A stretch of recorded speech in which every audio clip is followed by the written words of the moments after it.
as a black man, the only thing they showed me in school about being as a black man is fucking Kunta Kinte in chains. At that time, I was fucking laughing at it because I was Caribbean. You know what I'm saying? That's how fucking lost I was. Thinking that wasn't, somehow that wasn't part of me. I remember seeing Trim MC and other MCs, MC back in the day. I'll never forget it. And I was just like, rah, this is fucking mad. Like, what was it? It was, what was what? What bit you? Like, what got into you? How individual everyone was. Everyone like had their own bop as they was MCing. Like, everyone had their own flow, lyrics. Like, it was the energy and like the aggressive note and like the noises. Like, it was just sick. I was just in there in awe. Like, wow. Don't you agree? Reparation. I would love to be able to tell my mind, shush. I read something that like, they say thoughts are like clouds, let them pass. And you try letting them pass, you try to let them pass. And then you realise you live in England and it's fucking raining 364 days out of the year. Yes, bro. And you can't let that cloud, it doesn't want to pass, bro. Like, it don't want to pass, it's chilling. He's looking at me, oh, no, I'm chilling here for a bit, big man. We got to deliberate. No, bro. I don't want to deliberate. I want you to leave me alone. I want to fucking snog this bird. Sigmund Freud died of a tumour in the throat. Carl Jung died on his back with his eyes wide open going, the wonder, the wonder, the wonder. I don't need to look any further than that. These two people dedicated their lives to understanding. The wonder. He's saying he was going into the wonder. He was like, I'm about to go on to the next stage. The wonder. Jeez, yeah, I wrote that. That's wicked. And this is something that I realised this week about art. Art is how we make death appear beautiful. To be able to exchange something with somebody that leaves them feeling like they are confident in their ability to confront death. For me, that's the most rewarding thing. Yeah, that's lovely. I'd like to leave with that.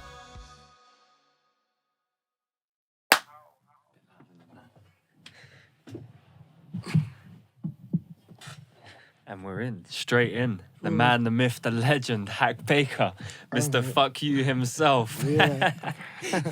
How you doing, bro? It's an absolute pleasure to meet you. Thank you, mate. Thank you very much. I feel like we've got a bunch of mutuals. Yeah. And this is the first time that we've ever actually spoke or had any communication. Thank you so much for coming and just chatting to me. It's all right, mate. And being open to it. How you doing? You right? Yeah, I'm good, man. Just busy. Yeah, what's going on? All sorts, mate. Just trying to get ready for everything, really. Just trying to stay ahead, mate. It's relentless, isn't it? I feel you. It never stops. No, it never ever stops. It never stops. I'll start at the same place with you as I start with every other guest of mine. What is art? Down to interpretation, isn't it? It's whatever you feel it is, really. Someone else can't tell you what art is, man. Art is whatever it's your release, innit, kind of. I don't know, like, I'm not really one of them guys that would say art. I wouldn't call what I do art. Even other people would say it's like a type of art, but me, I'm just speaking my mind, man, just making it sound a bit cool. That's all, man. Yeah, you know what I mean? I'm just writing lyrics, bro. That's what I've done forever. That's it. Is there anything that you consider art? Yeah, art is like, I feel like art is something that you take time and contrive and really, really make, like, really, really make your own. Do you know what I mean? As much as I can understand when people say that, well, music can be art, but for me, it's just like a regurgitation process, just like upsetting myself, really, just letting things out that need to come out.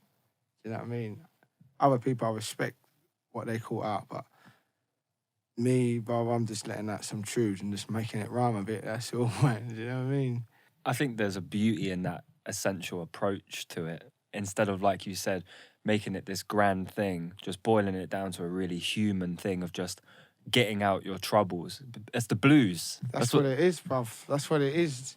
That's like when they say, like, even before they'd be like, how does it feel being like black and singing guitar, playing the guitar? I'm like, these people are fucking mad, bro. They've been doing this for centuries. It's probably what like we've always been done. doing. Like, do you know what I'm saying? So, yeah, it's just like the blues, really, but like maybe like a modern kind of thing. I'd dare say, yeah. wouldn't dare disrespect the Blues because what they was going through is like on a complete different scale to what we're going through. But still, I can respect the similarities. What are you going through? Me personally, I'm just going through like a rebuilding process of like I could just been like a massive kid forever. And like as much as it upsets me to say, like I'm just trying to grow up. As much as I'll never lose that juvenile thing that me and all the boys have. It's always there, but like just trying to grow up just a little bit. What does that mean? Just take myself a bit more seriously, innit? Dare to tell myself that I'm doing all right. Dare to tell myself that it's all right that I'm telling myself I'm doing all right. And not like, you know, not feeling even bad about it or selfish about it, you know. Accepting my job and what I am doing and going forward with, it's like, it's hard. Because you're not taught that. You're just taught to look at other people and admire them, even from in school and history and these big people that they blow out of proportion that weren't really all that great anyway. Do you know what I mean? So you always get taught to look at someone else. You don't get taught to look at yourself and say, you know what, I did all right today, or I'm doing something great, and pat myself on the back. So yeah, I'm just trying to do that. Is that... Sorry, let me... It's all good. I'm only answering it because it's Ali. I'll call you back. I'm just doing a podcast. I'll call you back. Easy, brother.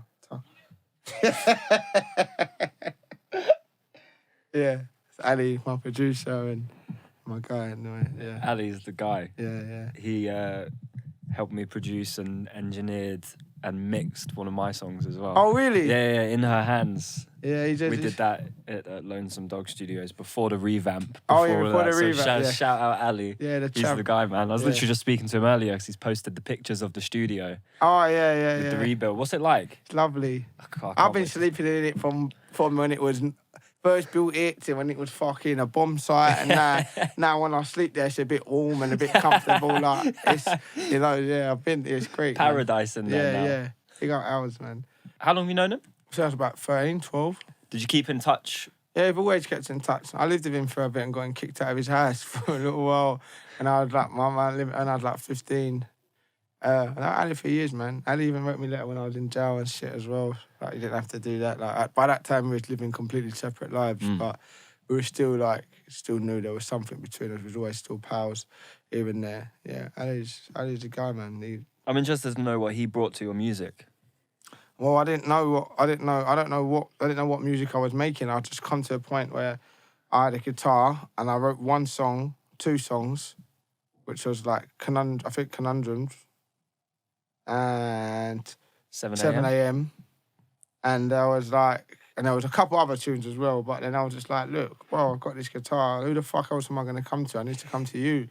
And he was going through his own stuff. But I was going to his house a couple of times. And then I was like, well, this ain't, you know, and he's like, don't worry, I'm going to make a studio. So I left him be for about 9 months or something.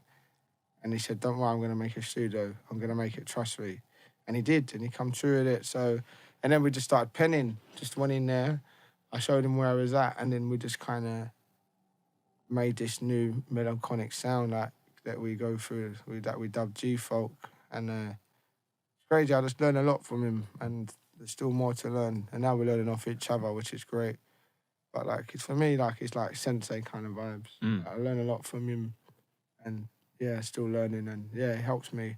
We're both a bit mental, so we kind of we help each other as much as I can. But he just when I reach boiling point, he's always a guy that will just say come and help. He's just a champ, man. Important to have a strong team. Yeah. That's a theme of your music, is solidarity between the lads. Yeah. But how does that translate into your creative process and also navigating the industry? Because I know when you first came out, people were trying to take a piece of you. People were trying to buy you. Yeah. I'm not for the sale though, bro. I've been at it for yonks. You know, for yonks. So everything that dollar bill don't make me jump. Never made me jump. I've always made my own money. And even if I didn't have money, I've always just cut through. I know how to cut through. You know, I know how to get by. If I got to go to Tesco's and steal everything, that's what I do. I don't mind. Like, I just know how to get by, man. So I wasn't interested. I'm not a conformist. My mum's not a conformist. My grandmother's not a conformist. My dad ain't a conformist. So, like, that was never going to be the thing. I know why I started writing music, and what success looked like for me didn't look like weren't sucking someone off at a major or being around all these people. And then when I started getting places anyway, like even this year I realised I've been in all them industry places and birds and all that shit, and I just realised it's just reinforced even more that hanging around and being in that epicenter is not where I want to be. I want to be where I'm from and just start to, you know, use myself as a walking, talking example to help change other young men's and young girls' lives, really. So we just get out of this paradox that we can only do shit. We can do great things being where we're from, it doesn't matter. So back to that, all that label shit, that's not, I got Hak Attack, I got myself and I got my team, I got my manager, shout out Ash, I got, you know, Ash as well, you know, Ash, yeah. That's my guy for years. Yeah. And like, I've got my agent, Hannah. She's just a champ. She's been helping me out from the day. So I don't really need them. And now like, I got a little distribution now anyway, so they help me out. So definitely, I don't need them anymore. But definitely don't need them. I don't care about them. Like, I don't want the fast track thing. Fast track wouldn't suit me. Fast track, I'd probably be dead by now or in a bad place. I need to go my way. I need to make mistakes. I need to go slow and steady.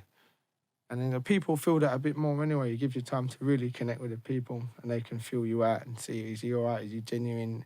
Is he just going to be here and gone? Like, I think, you know, I've managed to get a mutual respect with my fan base anyway, because they just know I'm just like them, really. Just hustling it out there, hustling it from the ground up. There's a paradox in what you do, because the better you get at it, the more honest you are with your music, the more it will resonate, the more you're successful, and the more material reward that brings. And you're a guy from the ends, and you're proud of that, and you want to remain in that space. How do you balance the two? Just doing good things with the money. My mum we've been living in Isle of Dogs for years, and all of our mates on the road have got their house. We ain't got that house. My mum wants to go to Jamaica. I need to buy that house. And then, like I want to start, like, schemes and charities and stuff. And just make sure everything that I'm doing is good. And I surround myself with people that are on the cobble still.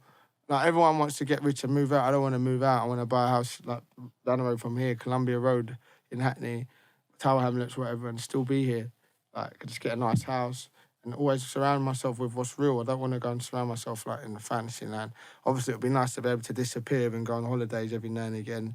But like, I just want to stay here and stay where it's real, innit? Even though gentrification is making that fucking hard, but there is still pockets of it. On the Isle of Dogs is still where, but like, they got this new fucking police squad down there that's really trying to serve the boys up. But yeah. What's the change been like in that area? It's massive. Since Canary Wharf and all of that? It was all right at first, you know, even after school, like, the lads used to just use it as a playground, all the building sites, and that was wicked. But, yeah, now it's just changed completely, exponentially, especially when I come out of jail. It was just, like, weird. Just couldn't really, How long were you in jail for? A couple of years. And, yeah, it's just changed, man. There's all these people that we just don't really, like, say if you come to an area back in the day, like, say, like, I know a lot of buds that are not from London, but they're sweet, and they come to an area. I was talking to a geezer from, some geezer called Tim about this the other day, and he was like, he came from some shithole, and I can't remember where it was, but he came down and he said, he's like, I got involved in the area, I love the area, I want to be part of the community, so find out what's the area, get involved in, like, fucking local chip shop, whatever, pub, you know, like, whatever. But he was saying to me, like, these people don't come and mix. They come and skive over the top and fucking go to, like, the Ponzi coffee shop that costs £5.50 for a coffee and go in their little drive areas and just try and live above the people there. And then more of them come and more of them come. So then it just kind of squashes out what's going on in the ends, and that's just what's going on at a rapid pace. And it's like we can't really stop it unless we make some good money and start to buy the area, like buy houses, buy businesses. That's what we need to do. So that's what really I want to encourage, because if we don't encourage that and if we don't do that, we're gonna be gone and we won't be part of this place no more. And this is like part of our history, no matter what people want to give it to us or not. It is the mix, the feel, everything. It's ours. From after World War II to Windrush and the boats coming over with the Caribbeans and so on and so forth, our reward for fighting in these fucking wars. So if we dare say, no, you can't get rid of us now, fuck that. So we have to like really make our stand and start to buy shit. That's why it's important to people know that you can make some proper good money. But they don't teach you that in school. No. So these are things you've got to find out yourselves. Mm. These are secrets that rich families pass down to rich families, but working class families don't know nothing about that because they're working 2-3 jobs just to fucking keep the lights on. What do you wish they taught in schools? Don't teach you about yourself. Like, learn about yourself. How can I know who I am if I don't know nothing about myself? Like, really build a person. As a black man, the only thing they show me in school about being as a black man is fucking Kunta Kinte in chains. At that time, I was fucking laughing at it because I was Caribbean. Do you know what I'm saying? That's how fucking lost I was, thinking that wasn't, somehow that wasn't part of me, even though my mum had been teaching me that history from when I was yay high. So, like, it's a big turn for me, really, in what I know and what's going on. But, like, you teach you about yourself, ask you what you want to do, and actually, and back to it again, teach you about who you are, because telling me about King fucking Henry VIII and his 6 wives and his dogs, don't really do much for me. What the fuck does that do for anybody? Who gives a shit about that? He's not a great example of how to live your life. Do you know what I mean? Do you know what I mean? Exactly. And like, Isn't it, what are we supposed to aim for there? Fucking a load of birds. Do you know what I mean? Fat as fuck. Do you know what I mean? The ways I've learned about myself is when I've put myself in stupid positions. Yeah. When I've made really bad mistakes and gone, that feels like shit. I feel like a cunt. I need to never do that again. Yeah. So experience the best teacher always. 100%. So how do we get these kids and teach them about themselves without them making the necessary mistakes? Yeah, I always learn the hard way, even till now. My mum always told me that. My mum tries to tell me. But in order to make them, they need someone that looks like them, smells like them, come from the same place to talk to them. Anybody else ain't gonna know how to talk to them, and they're fucking too timid. They're too fucking timid to talk to them anyway. Any kid from real working class, problematic household ain't gonna be the most happiest chip on the block. He don't see his mum and dad because they're working, or one of the parents probably ain't there, and they probably ain't too happy when they come back from working a 14-hour shift. You know what I mean? They probably don't want to talk to them. They're out on seeing all these things outside, probably a bit malnourished, but eating fucking chicken and chips every day. You know. You need to know how to communicate with these people. And if they're a bit leery, don't take it personal. Let them be a little bit leery. Let them get that out and then talk to them again until it gets through. You have to talk to them. Because screaming and shouting doesn't work. Or excluding them or sending them to people referral units. It makes them feel stupid and ostracised. And to just give them time and talk to them with like people that they understand. Then they'll get somewhere. What do you think you would have needed when you were in school? Probably my dad. But that's just another chapter. Time, innit? Like, for me in school, I wasn't like a particularly maliciously naughty kid. I was just smart. And that's what the thing, I was thinking I was smarter than everybody. So I'd take the piss and try and outsmart everybody, including teachers being run. And then you just like, it was funny to be. I felt like I was in a cool position because I was smart and cool. So like it was a wicked position to be in. You know what I'm saying? Almost like some kind of control. Yeah. You know what you're doing. Yeah, 100%. Everything's very contrived. You know exactly what you're doing. There's other kids like that, like my mate Shay, like my mate Tommy Flay. Like we were smart and cool. Yeah. So like it was just like a wicked place to be. Like you didn't do your homework, you didn't do this, but you still got A's. It was great. You know what I mean? So yeah, it wasn't. It was a bit cheeky, but it was fun. It was a fun place to be. So I was having this conversation with my friend the other day. We fell out and didn't speak for a couple of years because we had differences in the way we wanted to act in the world. And when we reconciled, the conversation kind of came to a point where it was like, well, we both just needed a father at some point. Yeah. Someone to tell us like the right way or the wrong way to do something. And I was like, but that wouldn't have changed anything. You know, it would have gave me more work to undo. I disagree, man. See the dad. The dad is solid. Dad's a man that you listen to, especially if he's not abusive and he speaks to you. Mm. You know, you see yourself in your father and your mum, but more in your, if you're a boy, more in your dad. If you're a girl, more in your mum, obviously. And yeah, like now, as I find out more and more about my dad, I learned that we're extremely similar, which to a certain extent annoys me. Why does that annoy you? Because, like, you know, when you try to hate someone, you don't want to be told you're exactly like him. You know what I mean? So, yeah, if a man if someone that you looks like you, feels like you, you know, sounds like you, and you respect, can talk to you and guide you and help you, it's a winning formula. Mm. You know, there's some things that your mum can't teach you, especially my mum's Caribbean, you know, quite irate and likes to shout and was struggling and probably doesn't know a lot better because they was brought up with a firm hand. They always have to be brought up with a firm hand because it's not a joke out there. You have to, you know, if you want to be somebody, you have to fucking be somebody. You can't just fart ass about it. In school, you have these teachers who aren't necessarily a great definition of happiness or success because they're dealing with their own shit. Yeah. And they're quite obviously fallible humans. Yeah. And I feel like when you're a kid, you want a superhero. Yeah.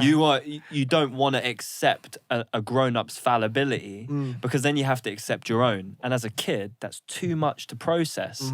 Like, it's hard enough just being a kid, let alone knowing that you're going to fucking fail most of the time. So that's the hardest thing, I think, is to teach the kids that failure is a success It's in okay, itself. yeah. And when but sometimes my dad was a superhero to me, you know, definitely. Just escaping like mum, chore, being scared to break a glass. I was so klutzy, like it was pressure being at home sometimes. And going to my dad was a lot more loose. He was a Muslim as well, so like it was a lot of time that we spent together. We'd pray together. We'd try and learn Arabic together. You know, everything we did was together. It was nice to go to the park together. Even though it was way past the sell by that, we had a Nintendo SNES. That was like the first console we ever had. But everyone was like up on PlayStation by then. But fuck it, it was still great. And me and my brother, like it was just great, innit? And so I literally, and the way how we used to deal with situations was literally just by talking all the time. You never shout. So he was like a superhero in my eyes. So like he didn't really have no flaws because like 8 times out of 10 every weekend he'd come pick us up. So that's probably why it was so hard when he disappeared. Disappeared, like, completely? He's back now, but I think he was just in jail. Oh, okay. But yeah, but then he just didn't really come back around like that. Probably had his own things going on as you get older, you know, shit's not easy, man. Part of that growing up process that I've learned anyway is like filling in the blanks in my childhood and then being like, well, that was fucked up for me, but Jesus Christ, what must that have been like for my mum? If I have a kid, what am I going to have to deal with at the same time as trying to be a good example? It's a heavy load to carry, man. Yeah, man, definitely. Do you ever think about kids? Yeah, I want loads. Do you? I want an army. I want Hak Jr. I want my boy Hak Jr. first. Hopefully he comes. Yeah, I want loads of kids. I want But loads. you'll be straight in with a girl now. Yeah. You said that straight in with a girl thinking, Straight in oh, with what fucking- now? I'm going to get 4 of them first, innit? 4 girls. No, I want loads of kids. I want an army of them. I want an army of them. Yeah, teach them to be wild just like me. You know what I mean? Don't take no prisoners and go wild, man. How do you retain that wilderness? Oh, that's just a slave gene that's in me. I can't get rid of that wildness. I'm Jamaican, hand grenading, but you know, like we were the runaway slaves. That was like where they got banished to, was Jamaica. I'll take hold of that gene and hold on to it tight. DNA. Yeah, Deep, DNA. deep in the DNA. And then take it to Isle of Dogs as well, where you was just like, we're gonna hopefully do like some kind of feature length on this, but like the way how we grew up when we was teenagers was, it was like a film. Well, it's in the music videos that you've put out. And like it's filmic straight away. It's like the beauty of British cinema that's been missing for so long. It's those voices of people on the front line who, like you, been in situations and been forced to turn it around and realise the beauty in their experiences. The best thing ever, us growing up. You don't understand. There was a few of us that had flats at like 15 in school. It was like, so like, you know, like I'd go to, by the time I was kicked out of school by this time, but I'd go there like with a beer and, not even beer, like a can of K in my hand. Me and my mate Josh probably be outside there. We're waiting for all the birds and the other lads to come out. And then we just go back up to the flat on the school night and just, don't know, might just get the C2C to fucking Southend and get lost there and fight our way back home. The Warriors. Yeah, like that. Yeah, like there's so many other little firms up there as well. Yeah. So like you had to fight, and the hardest lads was got the birds. Yeah, it was class. You never know the shit that we used to do. I know. I remember on a random night we had some girls. We were about 14. We had some girls and we were like, let's go camping. Let's go, because I used to live in Bournemouth. Yeah. So I used to live in a neighbourhood called Boscombe, which was voted like per square mile for crime, the worst area in the United Kingdom. Yeah. Because it's rapists. It's where all the drug rehab centres are. So it's just so many addicts on the street. It's just a wild, wild place. So we're like, let's go to the forest. We're going to go camping, take a little bag or whatever. And we're all just heading out there.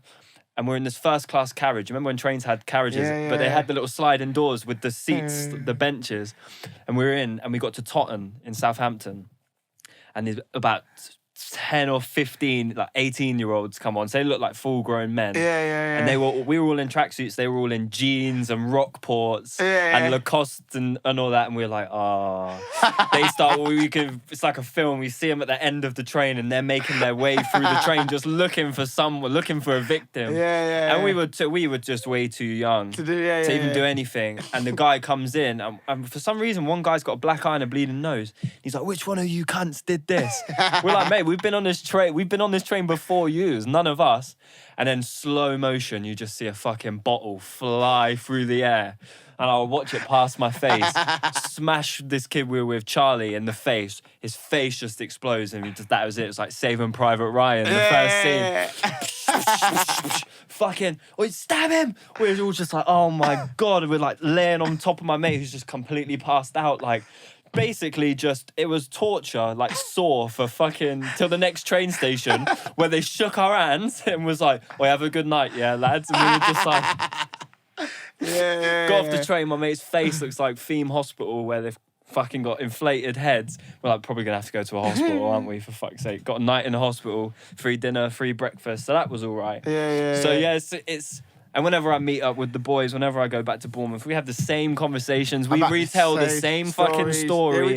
And the story gets wilder and wilder and wilder every time we tell it. Adding a little yeah. Well, but he pulled out a knife. A little pen knife. And then next year he had like his big one. But every time I do that and the older I get and the further away from it I get, the more I realise how fucking amazing and how free, but also how sad those times were. It feels like that now because we were just young. Why'd you say sad? Because we were lost, man. That's good though. Yeah, but You're just trying to find your way, man. You have to like go through turbulence sometimes. For sure. And it was amazing. And I recommend it to anyone. I recommend it to anyone. They don't even do that these days, these kids. They don't even go and get chases. They don't play like Knockdown, Ginger, Nutmeg. They don't do none of that. They're just fucking on their phones or playing computer game and that. They're missing out on a lot. That's why they don't know. It's another reason that's why they got no communication skills.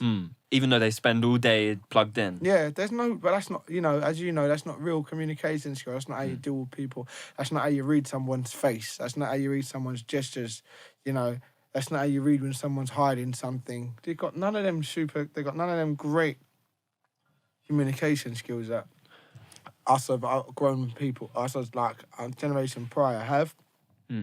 And these are the greatest skills. These are the best skills. There's something on the record on Babylon that you speak about. I look in their eyes and I can see what's inside. Yeah. Where do you develop that skill? Just being simple. Being empathetic. Yeah, being empathetic. I've always been empathetic. I've always been sad. I've always been sad actually, but like, I've always been like the geezer that like, I might cry. You know, and my mates and they're like, "Oh, what are you doing?" That, you know, like, yeah, I was always a bit emotional from young. Do you know what I mean? So like, that comes with skills, innit? What's that sadness? Because I just mentioned about childhood feeling sad, and you were like, "It wasn't sad." Not that bit. That bit, I'd feel that was just like a upmake of character, but I was sad in other ways. I actually know it. I can't understand what like, I was sad because I don't know. At 15 and that, I probably blocked out a lot of my sadness by then. By then we was in like adventure mode, making money mode, like making a rep mode. None of that. I didn't really think about the sadness. Sadness was before like missing my dad and whatnot, and wondering why my mum didn't fucking spend any time with us. But she was always fucking working. And then she was working and she was just trying to go to Jamaica. Because she fucking hates it here now. So I kind of just pushed all that to the side. I just fucking said, I'm just going to do my own thing now. And my own thing was just like, everything was just to do with the boys. Put the boys first. Like, we used to all sleep in like my bed. I had this bed set. And there'll be like 6, 7 of us, and then we'll just all be cuddling. You were the guy with the bed sit. Yeah, I had a bed sit. Josh had his dad's flat that he never got to use, so Josh had the pimp His dad's flat. got a new girlfriend, so they're off in the other house, and he's got the house with no central heating and the lights locked. No, I'm not gonna lie. This was like Josh's dad he had a little pimped out flat, so like, that was Josh's flat though. That was his flat. So if we had a pair of proper birds and Josh's dad weren't over there, we'd say, right, we're going over Josh's, because Josh had the fucking governor flat, boy. I had the shit old bed sit flat. Taylor had a little shit bed sit as well. So like, yeah, we had a few flats, and yeah, we would just. But even in my place, before Josh had this flat, I had mine first, and it'll be like, we would just be cuddling. And we had this little halogen heater that would go from left to right. And whenever it wasn't on you, it'd freeze. Like, the lips go blue. Because the window was broken, like, they wouldn't fix. And it was just like, there was no heating for like years, about 2 years. And then they finally, like, I think we figured it out one day, and we finally had heating. I like, yeah, there was like, birds would come down from Essex or from all over. Fucking hell. Yeah, cool. Birds, we was a popular group of lads. Our names spread about. And we was doing music and that before as well. We was doing like the Bomb Squad shit back in the day, so we was quite popular.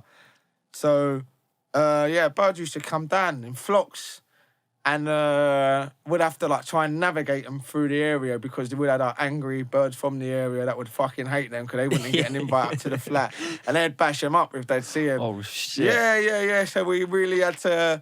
I remember my mate Charlie one time, like proper did the diversion job, made everyone chase him, and then like he's on the phone like, yeah, did it? Like, it was just unbelievable. Like, I can't.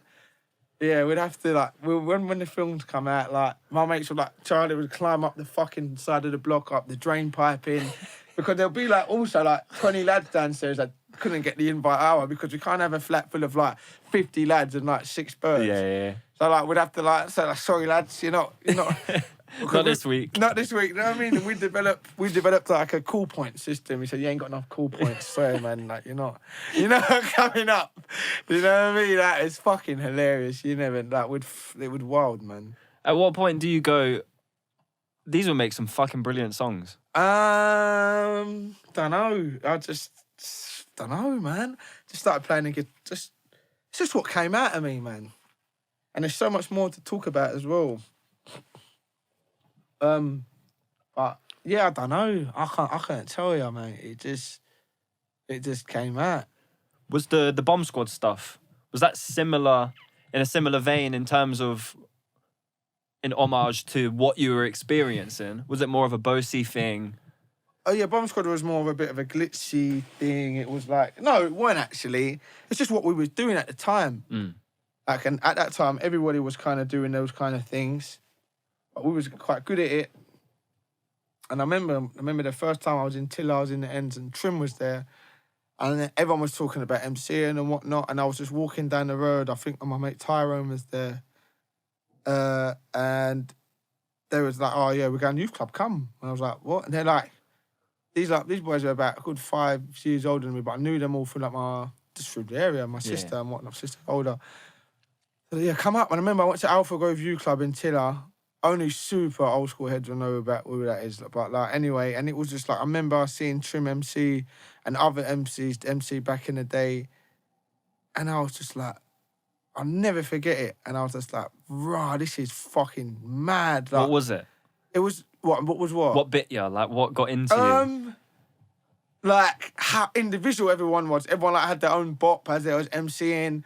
Like, everyone had their own flow, lyrics. Like, it was the energy and, like, the aggressive note and, like, the noises. Like, people make, like... And it was just, like, it was just sick. I was just in there in awe, like, wow. And I completely stumbled upon this in accident. I think I was getting sent shot by my mum or something, and I was walking the long way back.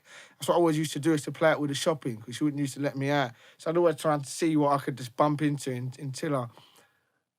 And I just bumped into the older lads, and they was like, yeah, come up here. And I was just like, right, this is fucking wild. And then I just went home and started trying to write lyrics, really. And then, yeah, that was kind of it. Now you go perform Brixton. Yeah. And the room, does it have a similar sort of energy? Like, how does that translate from the youth club to seeing Trim spit for the first time and getting a punch in the face of being like, this is the fucking thing I want to be doing, to then 10 or 15 years later or whatever, however long it's been, you're stepping out onto the stage at Brixton and there's a bunch of fucking people ready to mosh out, and it's a different vibe, but it's a similar vibe. Like, what's going on? See, like, I don't know, like, sometimes I just you have to, like, just be grateful for the chances you get, because obviously that wasn't even my gig, that was Slow Tie's gig. Big him up anyway, and it was like, to have like a crowd, probably that's the biggest crowd. No, it's not actually, because we did Wembley Stadium before. That was just weird. That was just like two bare fucking school kids. Was that a Capital thing? Yeah, I know, what was it? Something like, I can't even fucking remember. It was pants. That's fucking Wembley Stadium. That's yeah, it mental. was wild though. Like, it was fucking what wild. The fuck? Yeah, me and Ali hit that up. Yeah, it was just like, you just take what you can take off them, because like, to match what they can give, you got to nick what they give you at first. It's like a time thing. So you build them up with songs, and then they start giving you bits back. This part of the crowd gives you bits back, then you nick that, you take that, and then bang, and you throw it right back at them, and it's just wild. It's great. It's not the same as MCing. I probably did help, like, you know, getting you ready to perform to crowds and shit. But MCing is like, I think it could even be more pressure. The U Club is pressure, like, it's real. Well, no one's going to step on a stage at Wembley and take your mic off you if you're not doing well. Exactly. You know what I Like, you can just, like, someone drag the mic at you and you get a punch in the face. Like, it's crazy. Like, we got to be there solid with your lads, with your mate, with your crew. And we used to go bare youth clubs. Me and the boys used to go youth clubs all over, radio stations all over, on Top FM, Deja Vu, anywhere. And we go any youth club and just fucking have it. We was good MCs, and we was brave boys. We was just boys, so we didn't give a shit. Everyone was tooled up back then anyway, so like, if it went off, you better protect yourself. Yeah, so it was all right. It was great. Do you miss that a little bit? Of course. It's like being like a cowboy. It's like being a young cowboy. You didn't care about the law then. I don't care about the law now still, but like, it's like, you really didn't care about the law then. Like, you know, you'd do whatever it takes, anytime, all the time. It's great until you start thinking, you get a little bit older, and you start thinking, and then people start judging you, and then you think, is this really for me for much longer? And then after that, when that runs out, when you start thinking too much, then that's the next chapter. Judgment's an interesting thing to hear you speak about, because you seem like a very free man. Yeah. You seem like somebody who doesn't consider what other people think about them so much. As much as you want to pretend like what people think about you don't bother you, it always nibbles at you, but then like, there's either, it's like fight or flight, innit? It's either you're gonna like ingest that, take that, and make it bother you, or you're just gonna say, fuck, don't care, and just keep doing you. And then that takes time to develop that personal strength in yourself to know that you're doing the right thing. That takes a lot of time. Takes a lot of solitude. Yeah. And I think that's what Jao was doing at that time, especially when Tom died. I just like, nothing really made sense anymore. Nothing really mattered. Like, everything else just didn't really matter. Like, after Tom died, after that, having to deal with that was because Tom was like a little cowboy too. Tom was like a super little fucking 5-foot cowboy that would do whatever it took. He was like, he was just a top boy. Yeah. After that, I just thought all this shit don't really matter because Tom's dead, so might as well just do you. Because it was like, me and Tom, I'm not going to lie, like, we used to go out, we used to go and do stuff. We used to go out a lot, try and get it in. He'd get it in his way, I'll get it in my way, but we'd meet in the middle at the club. Yeah, me and Tom, it's good, yeah.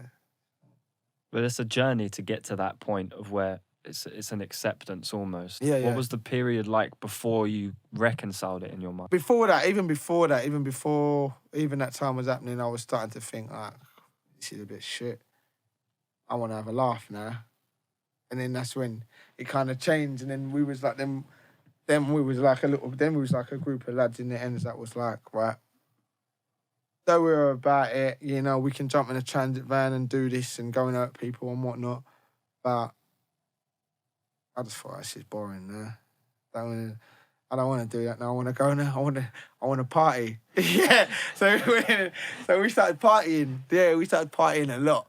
And started going under it with it. And then it just started. We were just like, yeah, we're gonna party, and we'll just go out and fight.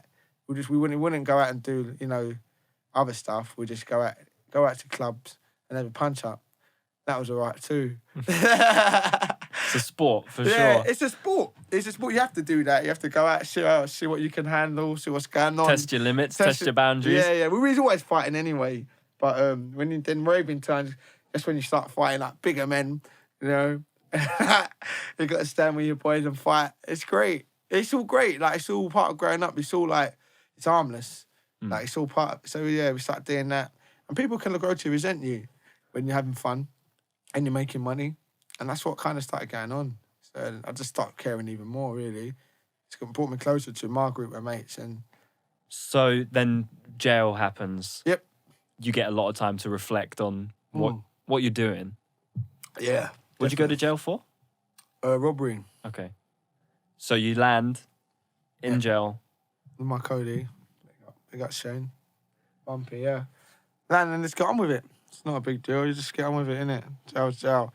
It was a big deal because it changed your life. You Yeah, came true, out so and you picked up a guitar. Well, I picked up a guitar in jail. Okay. In jail. They just come in the wing and offered guitar lessons, and I put my name down, and my name got picked out in a hat. So we did guitar lessons like, fortnightly for a little while. I had a guitar myself. By that time, I was infatuated with like Kings of Leon and shit. I really was into them. So I thought, yeah, I'm gonna do something with this when I come out, and I did. I just got one. I was going out with like some stripper bird at the time.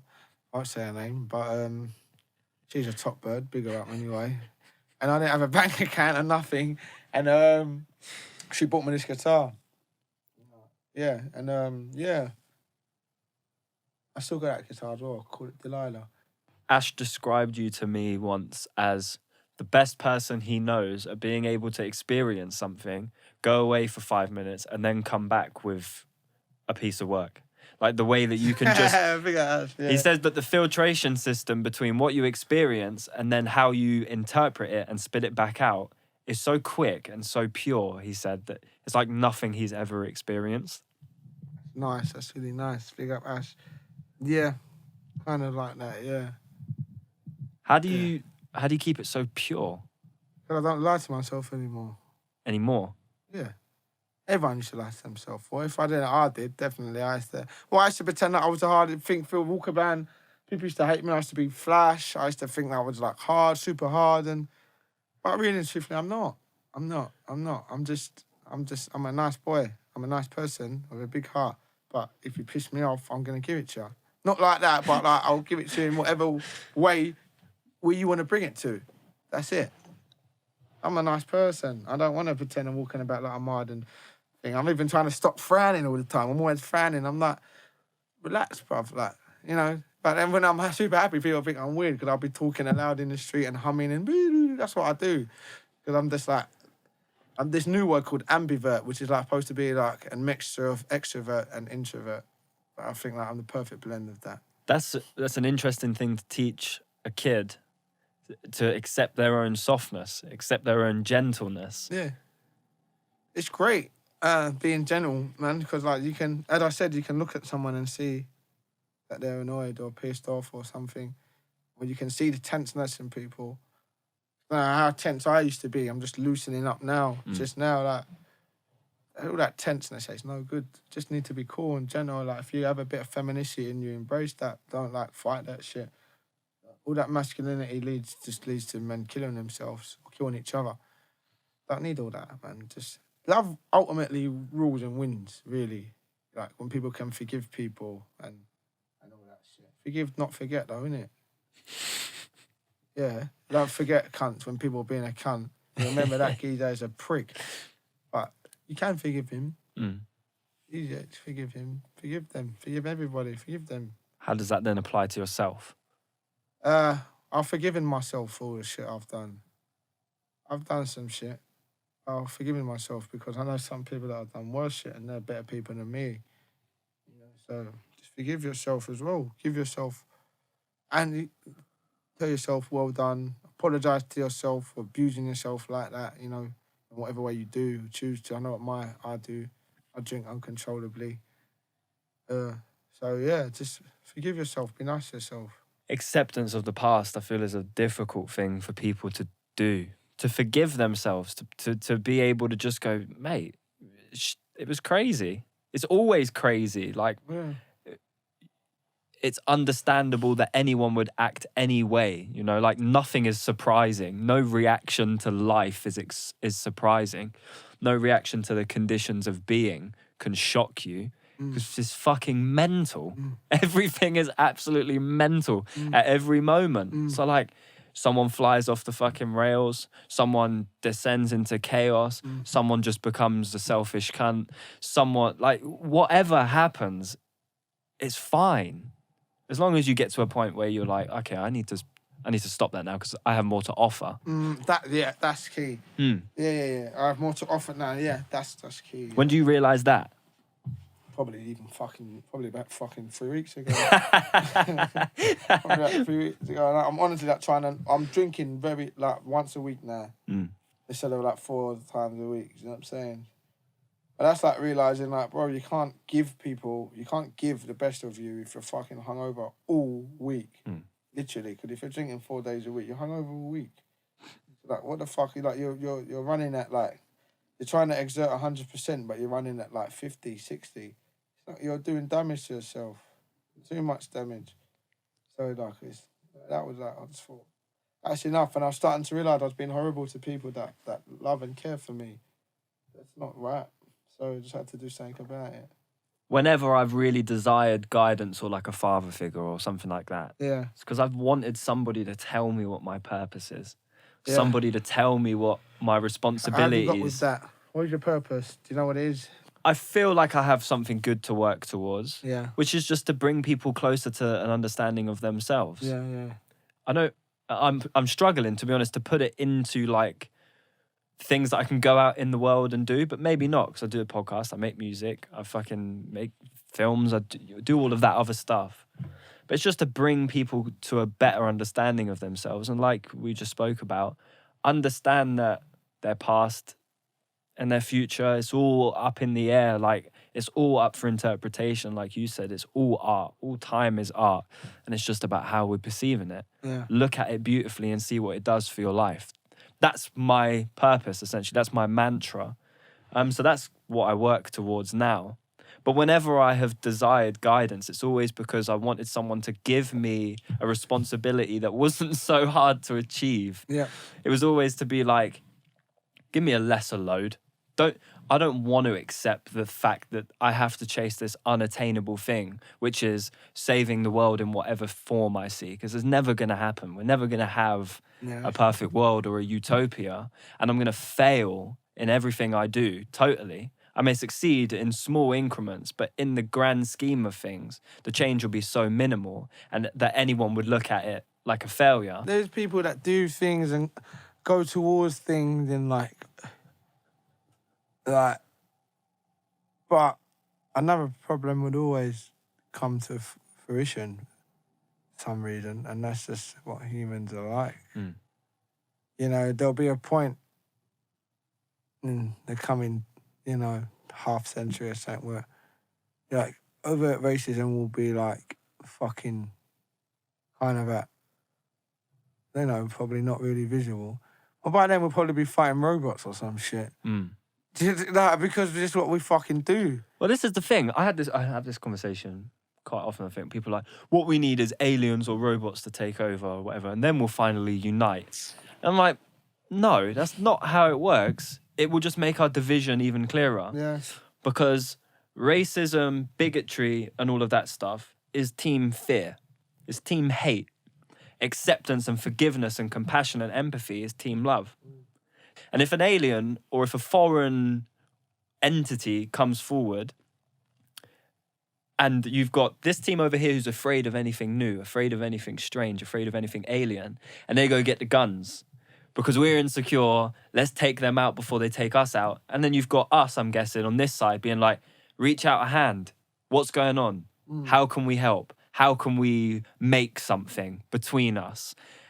And we're going to have to stop them from pointing the guns and fucking dropping the bombs. Yeah. So it's these robot invasions, these fucking alien invasions aren't going to do shit except for highlight our differences and make it more obvious that we need to work together. And that's what even when they put it in Hollywood, that's always the case as well. Mm. There's always like a rich tech bio company that's, you know, doing some fuckery.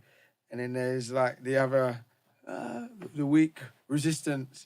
That's all about love. Trying to fucking. It's always the same. They get trampled. The aliens get blown up. The Earth is saved, and everybody lives happily ever after. Arrival, though, that's a film. Have you seen Arrival? I don't know. Watch it, man. You'll really enjoy it. Yeah. Basically, it's the same story. Aliens come, and all they're doing is like using language. They're trying to communicate, and it's really good example of the government being like, blow them up because they're going to kill us, and a bunch of scientists being like, let's just talk and see what happens.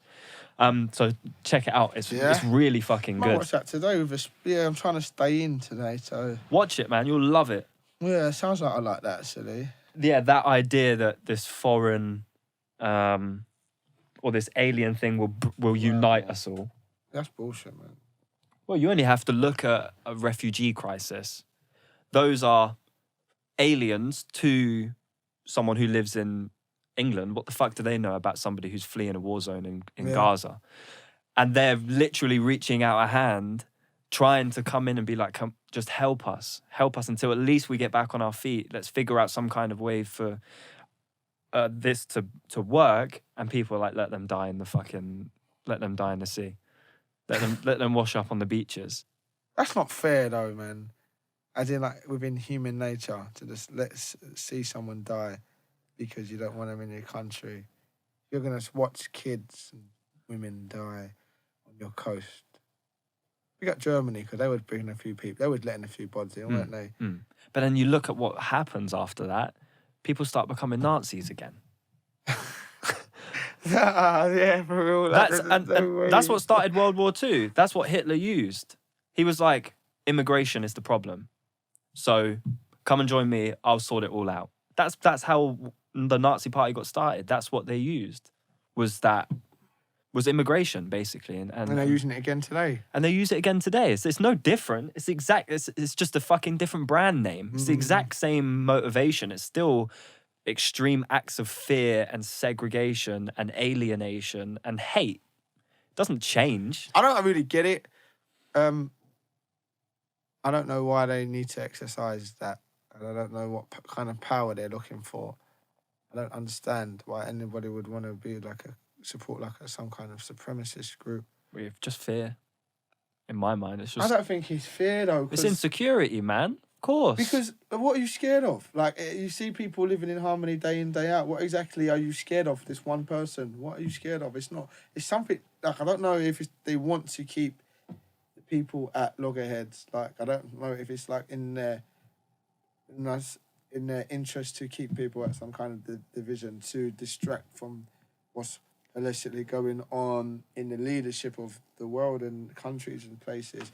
So we're just not really paying attention to the fuckery that they're doing right under our noses. Do you know what I'm saying? Like, what really are you scared of? Like, why are you scared of our next man because he's a different colour? I don't, it can't fathom in my head. It makes no sense. It plays on that like tribal nature. And it's the fact that it's tribal shows you how just out of date it is. Yeah. Because we've been doing this social experiment for thousands of years. Like, we're not tribesmen anymore. But that's in our DNA. Of course it is. It's what we came from. It's something that we all have in common. And it's something that, like you said, the higher ups can use and tap into to manipulate. But it's not like you said, like, we have access to fucking infinite resource and infinite knowledge with the internet. Anyone can be absolutely anything. It's not like we're defined by strictly genetics anymore. Like, we have almost freedom, essentially. They prey on that idea that someone will come who's different to you and they will be better than you, and they will take your job, which means they'll take your money, which means they'll take your comfort and your safety and your security, and eventually take your life. It's like, what? In what fucking world? Certainly not in this world, because civilization. Where though? There's no such civil. See, like, that's a joke. Even the way we drink in parties, there's nothing civil about us.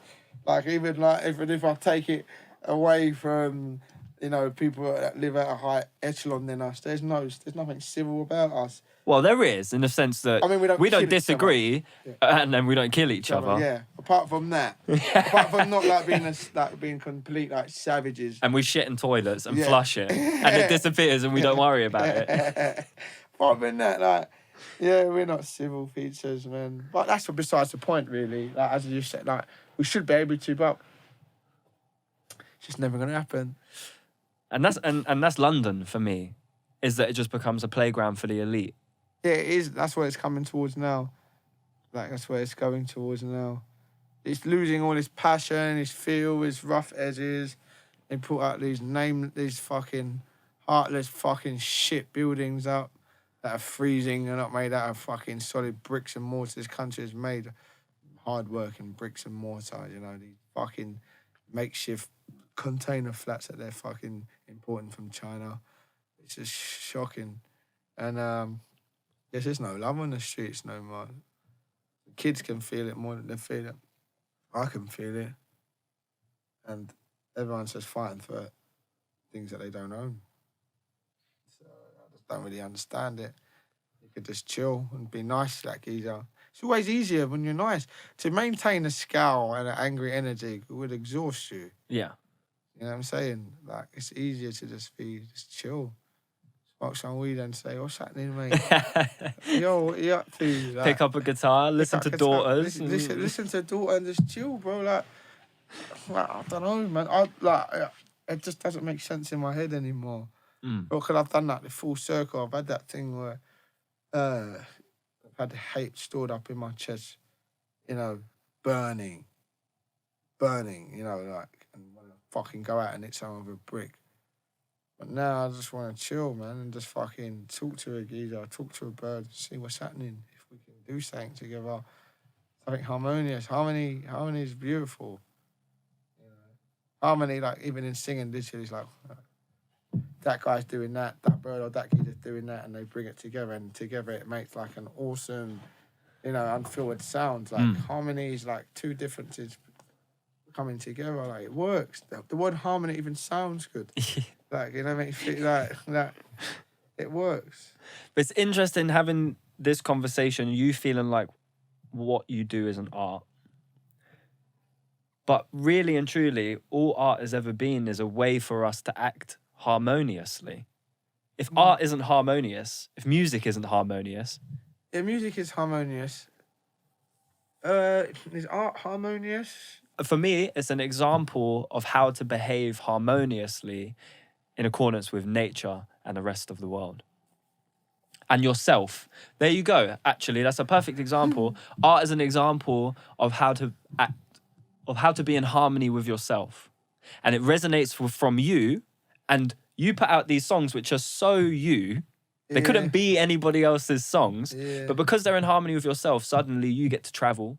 Suddenly you don't have to play by the rules. You can be the lawless cowboy that you are. That you are innately in your DNA, in the structure of your being. You can be that just from being in harmony with yourself. Yeah, but they try to shut that. They want to shut that down. They don't want geezers like me flapping about. They haven't got a choice. Yeah, that's the whole beauty about art and about harmony is that it's unstoppable.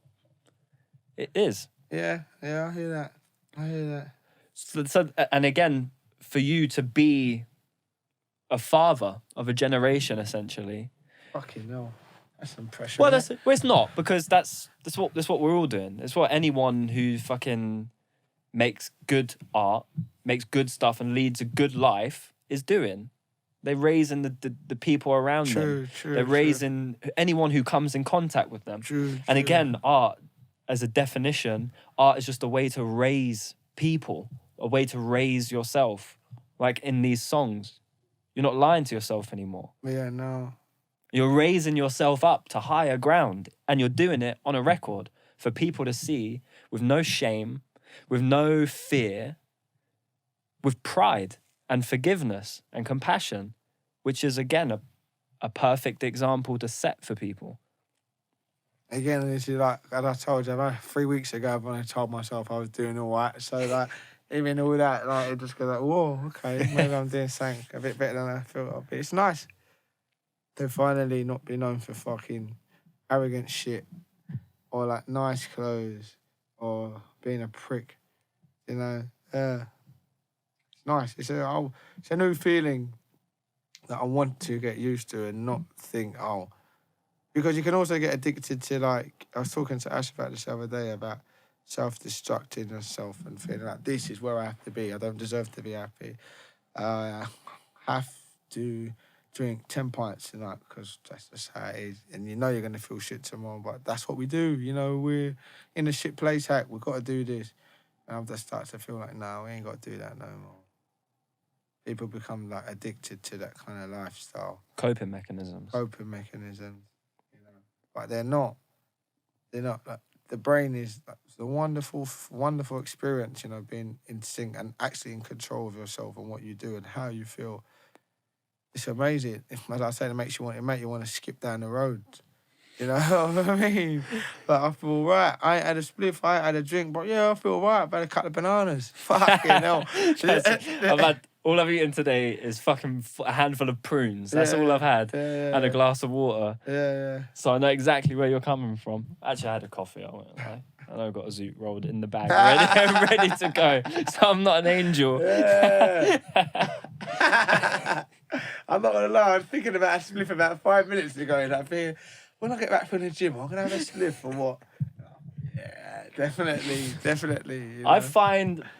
So I do sometimes feel a little bit of... It might be shame.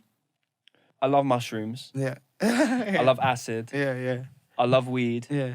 And I don't do anything else. Yeah, wicked. Never drank in my life. Really? Never touched a drop of alcohol in my life. Never had a cigarette, none of that. Just jumped straight into psychedelics. And I do feel a little bit sometimes like... Do you put fag in your spliff? Yeah. Yeah, all right. Yeah. I'm not made of money. Yeah. Cool, One day. Of course. Yeah. I feel there's a little bit of dissonance with me where I don't know whether it's... I don't know what it is, to be honest, but there's like this purist mentality in me where it's like, well, I know I don't need that stuff. I know I don't need the stimulants. But then part of me is also like, but how else am I going to find new ways to look at stuff? I hear that. So I'm in a place at the moment where I'm wrestling that of like, these things are here for a reason. Do you know what I mean?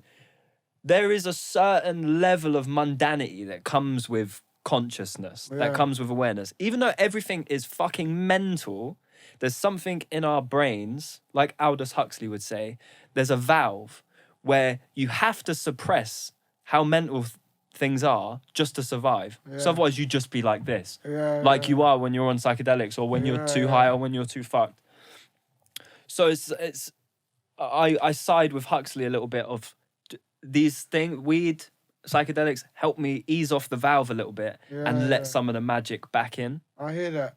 But then you have to, then on the other side of the coin, you got the monks them that are completely at, like, what's that word? Where they're just like, in life, they can sit there for hours upon hours and just, and be, and feel like a sense of enlightenment all the time. How the fuck do they do that? These geezers in World War II, in like, for a form of like demonstration, were setting themselves on fire. Yeah. How? Yeah. How? That's like crazy. And just sitting there. And just staring at you while they're on fire. Come on, man. That shit must be like, where they are in their head must be unbelievable though at the same time. Yeah. And that's like no drugs or nothing. Do you know what I'm saying? That's the thing about that is that's a form of self-mutilation, not the fire, but the reducing yourself to nothing more than just this. There's a certain level of inaction that you have to do. You have to be doing fucking nothing. You have to break yourself down to the point of nothing where you can achieve that, which I don't necessarily think is that productive. It's not that celebratory. Do you know what I mean? Yeah. Yeah, you get to witness the awe of existence, but what do you do with it? You just stare at it. I want to dance with it. Yeah. I want to do the same. I want the highs and the lows. But what I appreciate about them, is like that time where I'm thinking the weirdest things too much, and I'm fucking blah, blah, blah, and it's just too much. When I'm smoking a spliff and I'm with someone that I like, I'm with a bird, but like I'm thinking about some crazy and I just want to shut up. I would love to be able to tell my mind, shush. Yeah. And them boys obviously can. Like that is just one skill I want to be able to say, shut the fuck up now. Discipline. Yeah, and just go, that is the only thing, that's what I envy about them boys. I would love that. I would love to be able to just quell all those cloud thoughts just going in, because I read something that they say thoughts are like clouds, let them pass. And you try letting them pass, and then you realise you live in England and it's fucking raining 364 days out of the year. Yes, bro. And you can't let that cloud, it doesn't want to pass, bro. Like, it don't want to pass, it's chilling. He's looking at me, I'm chilling here for a bit, big man. We got to deliberate. No, bro. I don't want to deliberate. I want you to leave me alone. I want to fucking snog this bird. You know, do you know what I mean? Fuck. Like, oh man, and I'm just like, oh, stop, please, man, stop this. Oh yeah, the thoughts, my head, oh, it's the zoo in there, man. Yeah. When you get rid of the lows, do you get rid of the highs too? Bro, I think they're on like some new shit. I think they're doing, what's they call it, astral projecting and astral shit. Projection, I think they're just like here, but they're over there. Like they're just chilling. I believe in the astral projection shit. I reckon we can get there. Because I feel I'm a man like this. I've been in situations where I know I've upset someone, always women, but because they're a bit more empathetic anyway, so they're projecting like some shit. And I'll be like, I'll be like, what's wrong? And I'll be like, she's upset. And he goes, so I'll say so-and-so. You're saying she's sending you the vibes? Yeah, I can feel it. She's visiting you and... I promise you. And I'll be like, and I've done it, not even done it, I've rang her, I said, stop feeling like that, please. I was in New York, working in New York once, and I had this dream about this girl I was seeing at the time. And, well, there's two parts of this, actually. One was, it was just her face, and it was just a dream of her face, and she was just bawling her eyes out. And I like sat up, and I looked at my phone, and it, you know when you get a text and it's lit up? Yeah. It was like that, but it was on silent. And I looked at it, and it was like, you're a cunt. Yeah, of course, I can't believe you've done this to me. Yeah. So it's like, that... It's not a fluke, man. It's not a fluke, but then the other one, which is the wildest, I was seeing this girl, and I was in it. Like I was a servant to whatever that energy was. I was like, I'll go wherever that needs to go. Yeah. And I'm actually in New York again, but like a year before, and I'm in bed and I'm dreaming, and I'm at a gig of hers. She was a singer. She is a singer, and I'm in the crowd and stuff, and it finishes, and I go over to like say hello, and she walks straight through me, and I'm like, what the fuck? What? I feel like I'm a ghost. But then everyone's like, yo, Kane, what's going on? So I'm like, oh no, I'm only a ghost to her. And then I'm like, this is the worst feeling I've ever felt in my life. And I wake up again, and I go about my day. I go to work, and then I come back, and then I get a text message. Are you still in New York? Yeah, why? Oh, I'm gonna be there in a couple of hours. Like I've just got flown over. She's like, funny shit. And then that night I went to a gig of hers. We go to a bar afterwards, and she's like, oh, I need to tell you something. Like I've been seeing somebody else. Oof. And I'm like, that's fine. Because I've already had the dream. I've already processed it. I've already gone through what I need to go through. This isn't a shock to me. I knew, like, and that was the wildest thing about that is that love, whatever the fuck that is, that power, that energy, gave me this power to know what was coming. Gave me this like intuitive sense of where I could predict and prepare myself for something that was going to happen in a couple of hours. And for me, that was like you said, the astral projection. I don't know what to call it. I don't know what it is, but it's like. What do you believe in? What do you believe in? In what sense? What do you believe in? Like in life, in existence, like, Is this a God question? Kind of, but not. But take it how you want to take it. I believe basically my process of like finding myself again, that I have to do almost every day, I feel like, is I reverse time. I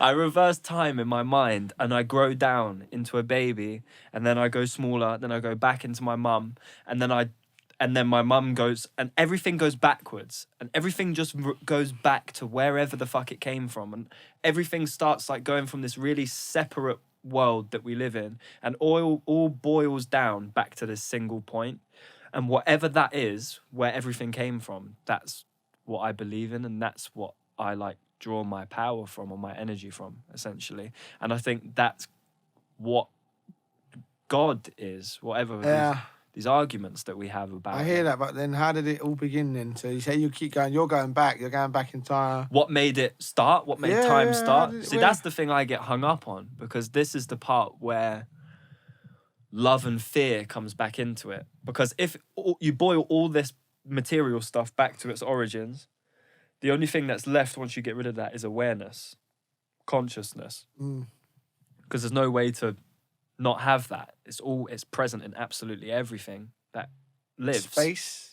Yeah, and space, of course it is. Space is expanding. You can't grow and expand without some kind of awareness of space. They say that, but is it expand? How do you know? Yeah, space expands quicker than we can perceive it expanding, which is why we can never see the edge of space. It's entropy. It's the second law of thermodynamics, basically, that everything goes like this forever until, well, for till the end of time, basically. Oof. So yeah, it grows. That's too much. Man. It grows at a speed quicker than we can see. How do they know that though? I don't know. I don't actually know how they know that. Exactly that. This is what. Do you believe in aliens? We are alien, but yeah, I believe in other forms of life. Yeah, definitely. But for me, what we're talking about now is awareness and intention. Everything is in this one space, yeah? Before the Big Bang, a singularity. Everything and nothing all at the same time. Yin and yang, all in that one space. And like you said, you're right. Something kicks it out. Something goes, and then time, space, all of that stuff happens. Why is the big question, and it's a place, a dead end I found myself at millions of times and fucking lost my mind about. I used to be so, as a kid, every day I used to have the same dream. I used to die. I used to circle and go to hell, and I used to go round and down in this fire inferno and see all kinds of weird people, and I'll just non-stop spinning. I'd have the same nightmare every night. And so I was always scared of death. and for time. And it was weird because my mum, I'm not religious, but my mum was. And your dad. Yeah, and my dad, both of them are religious. And but my mum got the house blessed by a preacher. I remember. I was too scared to look at him. I didn't even look at him. I was in the bedroom and whatever. I remember, and then the dream stopped, and that just freaked me out. Even it really did. They did stop. And Your mum got the house blessed because of your nightmares. Yeah. Mm. And Well, then that might just be him. You know, it's like a subconscious placebo. Yeah. Someone comes in and makes everything okay, Better. and suddenly your fears Yeah, go it's crazy, away. isn't it? It is. But from there, it used to make me feel. I was so scared of death. And it took me about like a year one day to just tell myself, like, when you die, you just die, Hak. You're just not here no more. You're just not existing no more, and you're all right. And I'm like, really, Hak? And he's like, honestly, Hak, you just gonna just chill, bro. It's not even that bad. And it took me ages to get over that thing of like dying and what it's all about. Because I'm a logical person and I can't believe that there's this fucking jovial place where there's trumpets playing and fucking angels flying, half naked angels. Well, if it was going to be anywhere, it'd be here. It'll be here, innit? Like, it's here. That's already going on. Yeah, right. Just go to Hugh Hefner's. So, But we could get Sam Warner. He can come in with the trumpets. Oh, you know Sam Warner? Yeah, he played trumpets on one of my songs as well. Wicked. But for me, the why of it all is what separates us as human beings, is what creates divisions in humans. Because if everything was perfect, as most religions believe, and then for whatever reason it was all kicked off out into space, there's only two ways you can perceive God's intention. One is that he hated his own. Just for the sake of this argument, he hated his own isolation so much that he had to create something else just to not be lonely anymore, which breeds resentment in me personally. But then I can reconcile it and be like, well, if it was the other way around, I've been isolated before. I know how much I need other people. But then also, there is intention behind it. And yeah, this idea of a man is archaic and bullshit. But whatever its intention was, it was either because isolation and loneliness is unbearable, or because life is so beautiful that it needs to be shared. So where was he living his life then? Nowhere. That's the whole point. There was nothing, but there was everything at the same time. Yeah, I hear that. I try and close my eyes and be like, I just can't. I just don't know. It's just weird. It's just life, plants, fucking water, sun, dirt. It's just, I don't know. It's just too perfect at the same time. See, like the whole being and the like plants, fucking stigmas, tomatoes, shooting seeds all around the gaff. Like, this fucking phone don't stop. It's a liberty. Yeah, it's fucking, it's madness though. Like, it's so perfect. It's so perfect, like sex. And like, it's perfect. How can it, like, it makes you think, how can this be an accident? How? Yeah. You know what I'm saying? Like, it's too well designed. The fact that it's all perfect, it's not really about a designer for me, because I do think that all of this is chaotic in some sense. But the energy that everything possesses, that drives life forward and out into the cosmos from nothing, from absolutely nothing, but also everything at the same time, to fucking planets, moons, black holes, suns, all of this stuff. And each bit of it as miraculous as the next. And each bit of it as determined as the next. Everything's here. Everything's now. Everything wants to stay here and will stay here. And I think that death... What death? I know... I'm with you. I've lost people. So where do they go then? So where does it go? So does it just go back into the thing? The vacuum? Like, let it spit it back out again? How do you know? How do you see that person again? I want to see Tom again. Like, how do I see him again? He's in everything. I hear that. But I know the all the experiences that mold that thing into Tom, that mold that energy into Tom, it can't be replaced. And that's the beauty of And the detriment. And the detriment, yeah, for sure. That's what makes people recoil in terror. That's what makes people afraid. But there's never been nothing. But then there always has been nothing. Where? At the start. The opposite of the yin is the yang. But what happened to the nothing? It's now full. It's in the process of becoming full, I would say. So for me, whenever there has been nothing, there has been some sort of force that needed to turn it into something, which means that the process of life is unending. We're here, this is it, forever. Forever. Yeah, I know. So it's just a bit pointless. But it's not pointless because it's perfect. It's a bit pointless though, Kane. It's a bit pointless. It's like, it is a bit pointless. I don't even want to be that negative Ned, you know what I mean? But like, sometimes I get to a point like I don't fucking, it's not going to stop me from doing my good little bit. I want to do my good bit. You know, my thing is like, yeah, it's a bit hypocritical when I say like, we matter. As like, even though we're at the bottom of the food chain, like, we matter. But at the same time, matter to what detriment? Because, well, obviously, for what, like, fucking 80 years, if we're lucky? And then, what about, then that's it, kind of. Like, it's just like a bit like, it's a bit sad. I'd love to come back again and know that I just did a 80 stint there. So in 100 years I was in limbo, yeah, so I, knocking about with other limbolers, limbolers, bouncing off them, and then come back again, bosh. Straight in. Yeah, pick up where you left off. Say, oh yeah, I remember that. I'm going to crack on and do that. But I don't know. That bit, that's the bit where I get a bit bewildered. I don't like to think about that a lot. It's. I think I'm putting in so much work, so much mental work in my nut as well, like to try and better myself and do this and do that. And then you just pop off. Then they'll remember you for about 100 years.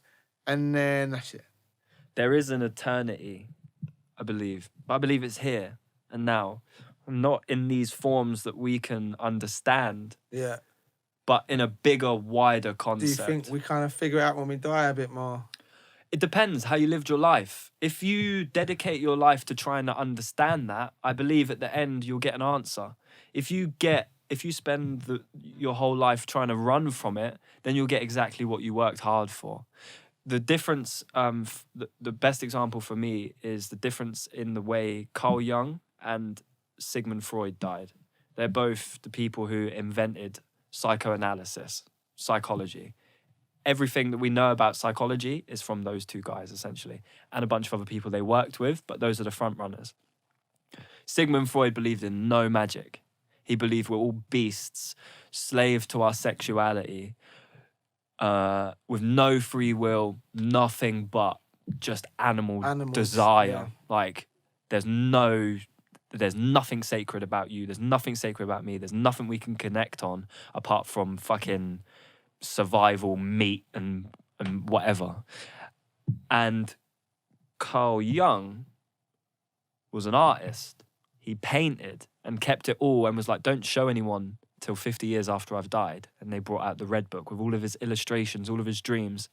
And he believed in the subconscious. He went and studied alchemy in fucking China for 20 years in the last 20 years of his life. He went around the world and was cast out of the psychology institution by Freud because he proposed the idea that actually there's something bubbling underneath the surface in every single one of us that makes us common. And that's what we need to ground our psychology in. Sigmund Freud died of a tumor in the throat. Carl Jung died on his back with his eyes wide open going, the wonder, the wonder, the wonder. So for me, I don't need to look any further. I don't need to look any further than that. These two people dedicated their lives to understanding. The wonder. He's saying he was going into the wonder. He was like, I'm about to go on to the next stage. The wonder. Jeez, yeah, I read that. That's wicked. Yeah, that's crazy. And that's, again... I want to die like that. Exactly. And this is something that I realized this week about art. Art is how we make death appear beautiful.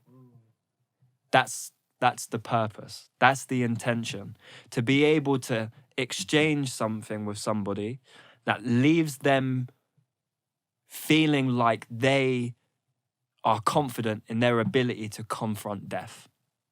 For me, that's the most rewarding thing. To be able to look at someone and go, but you fucking got this. Death's just the next step for you. It's just the next adventure for you. That's... Yeah, that's lovely. I'd like to leave with that. Well, then let's wrap it up there. Brother, thank you so much. Thank you, This man. has honestly been like a beautiful conversation for That's me. been I've really, great. really enjoyed it. Thank you. I We'll do hope another you have one. as well. Yeah, we will. Yeah. We will. Let's get Ali involved as well. Yeah, big Al. Yeah. Yeah. Me and Ali could talk up a lot of shit, you know. I from believe back it. in the day. I believe it. Yeah, man. All right, mate. Thank you, brother. Easy. Yeah, lovely. Enjoyed that.